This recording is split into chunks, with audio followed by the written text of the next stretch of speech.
Hello, welcome back. The crew of the Gleno-Space Duna landing mission are ready to come back to Kerbin. Their transfer window is opened after 250 somewhat days in space. This is just them making their final exit.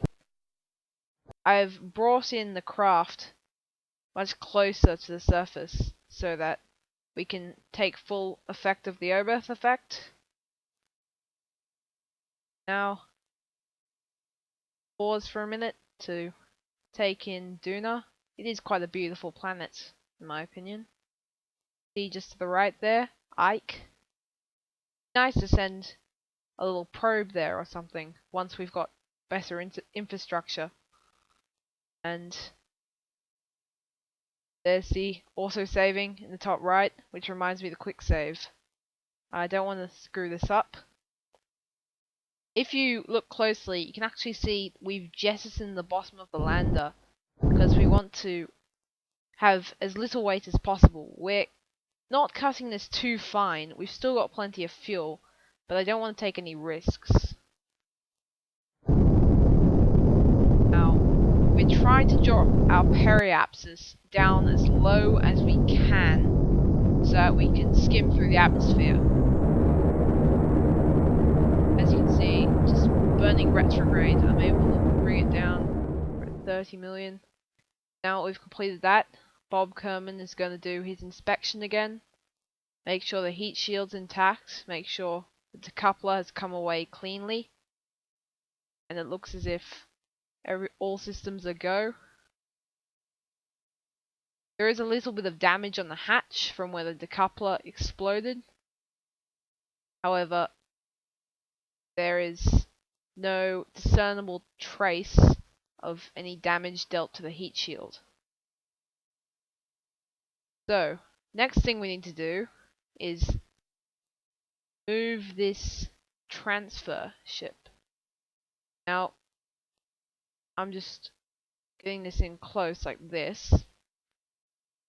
I want to bring the pod down to the surface, but I don't want to bring the transfer vessel down to the surface because the transfer vessel, there's 4 nuclear engines there and we don't want those colliding with the surface. They could cause nuclear fallout or at the very least be a radiation hazard.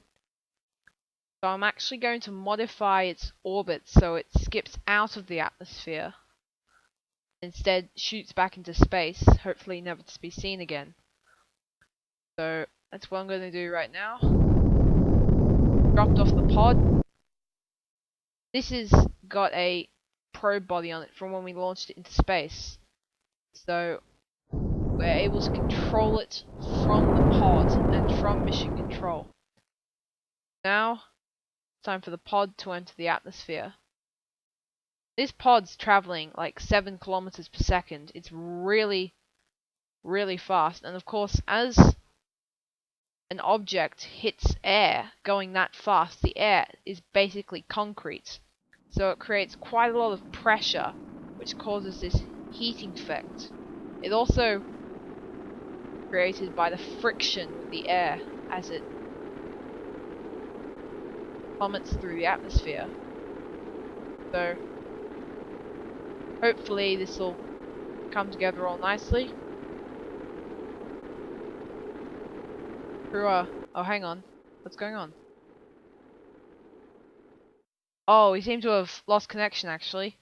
Oh. Okay. I'm not really sure what to do here actually. I guess we just have to wait. Astronauts actually tend to get blackout when traveling through the atmosphere. So we just have to wait for a reconnection. Ah, there we are. It looks like the pod has survived. The parachutes have deployed safely, which is good. And soon enough we'll get our altitude back online. There we go. And parachutes full deployment. And Bill, Bob and Jeb are alive. And they're dancing. They're very happy. So now we just have to find out how to pick them up, right? Yeah? Well, I'm sure the Kerbal Navy will come and find them. They're on the other side of the planet compared to the KSP. KSC, sorry. So now we have to wait for splashdown. Yeah. And there's the autosave. So, I would call this mission a resounding success. We have brought all 3 Kerbals back. Now it's time for Mission Control to take charge. So, I'll see you in the next episode.